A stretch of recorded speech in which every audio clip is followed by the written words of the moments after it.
I used to think there were lines you never cross, things two people don't do to one another, because the cost is too high. Then I met her, and those lines blurred until they vanished. Her name was Rima. She had a laugh that made you forget to be suspicious, and a way of saying my name that felt like ownership.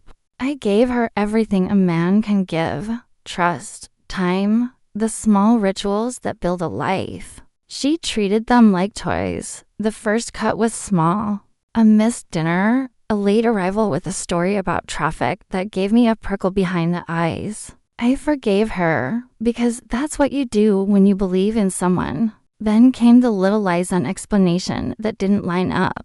A name she said was a colleague when the tone in a message suggested something else. I told myself patience was love. I told myself the anxious feeling under my ribs was my problem. But people reveal themselves with the rhythm of their choices. And her choices started to form a pattern of indifference and deceit. Finding out she'd been sleeping with someone from work should have felt like an explosion. Instead, it landed with the cold, efficient click of a lock. I found proof the way you find a misplaced photograph, by accident and then with absolute clarity. A receipt, a text thread, a timestamp that didn't belong to the story she'd told me. For a moment, I did what everyone imagines they'll do: shout, confront, demand answers. I didn't.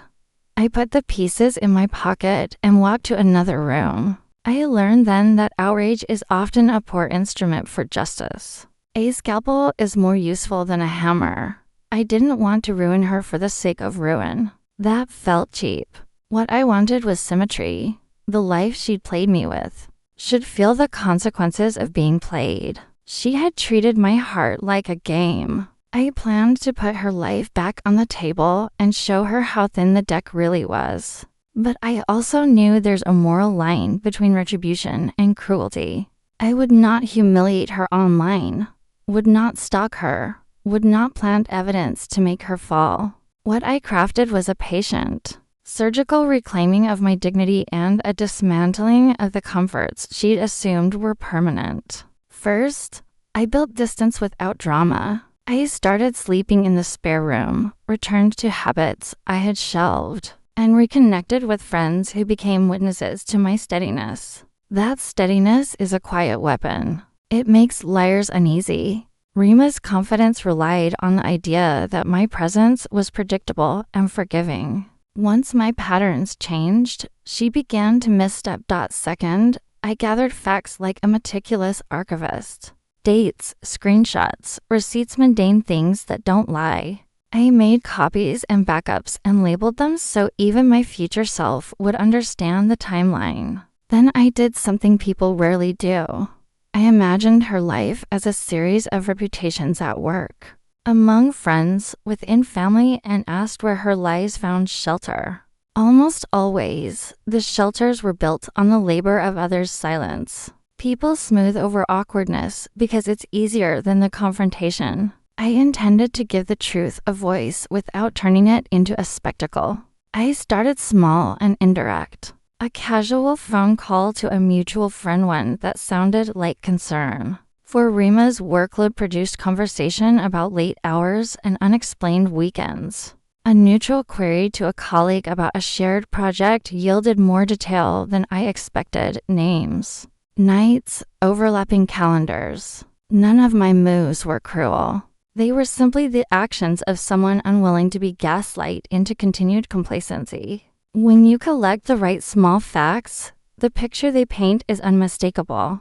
There was artistry in restraint. I could have stormed every office she worked at, handed out copies of the messages, made her a public spectacle.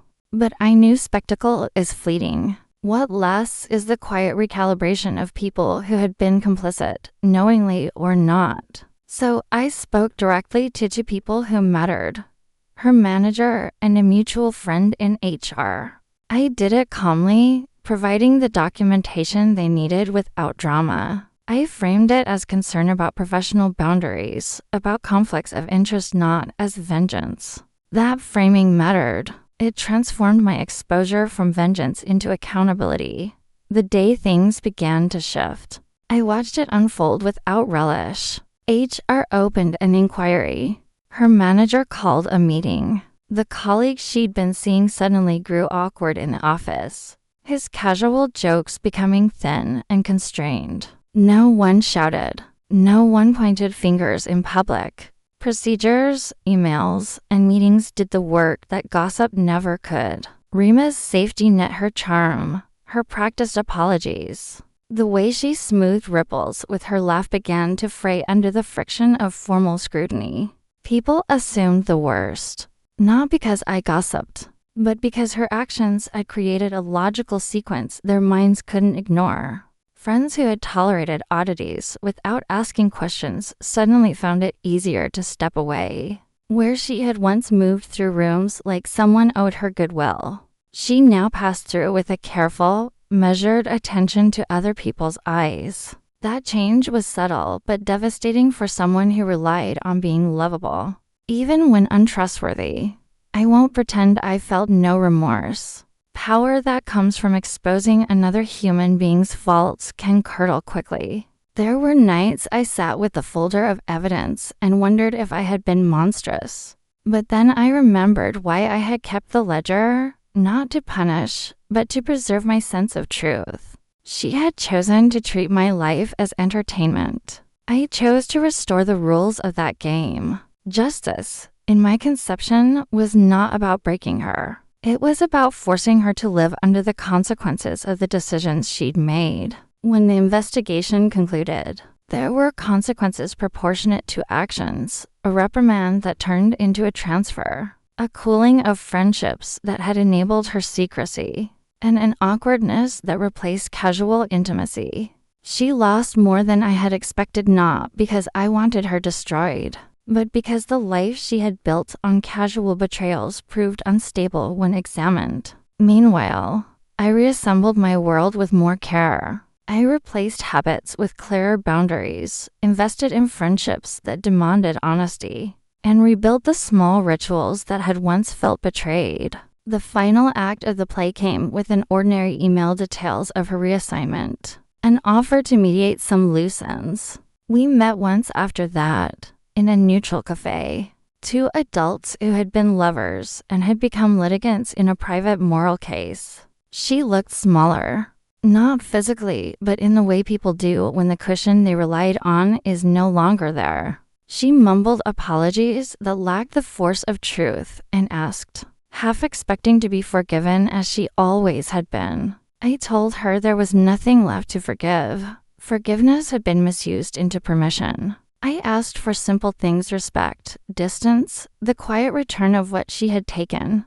She laughed, suitcase lighter and eyes less bright. I walked back to my car and felt the odd, muted satisfaction of someone who'd chosen method over malice. Revenge, I learned, tastes best when it's just neither gleeful nor gratuitous. It's the reclamation of equilibrium.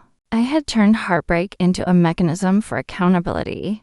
And in doing so, I preserved something essential: my right to a life not played with.